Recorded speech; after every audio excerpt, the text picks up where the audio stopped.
টুকটুকে লাল রঙের লিপস্টিক দিতে আমাদের কার না ভালো লাগে, তাই না? কিন্তু আপনারা কি জানেন এই লাল রং কোথা থেকে আসে?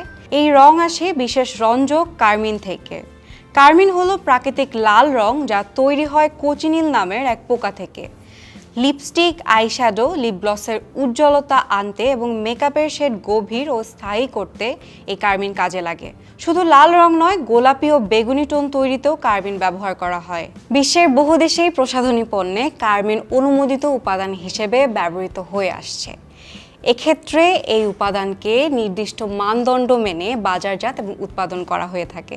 তবে কার্মিন বা কোচিনিল ভিত্তিক রঞ্জকের সংস্পর্শে কারো কারো শরীরে অ্যালার্জি দেখা দিতে পারে।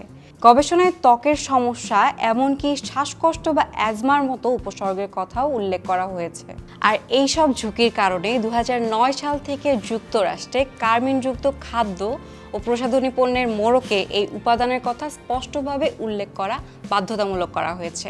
বিশেষজ্ঞরা বলছেন যে কোনো প্রসাধনী কেনার আগে এর উপাদান তালিকা বেশ ভালোভাবে যাচাই করে নিতে হবে।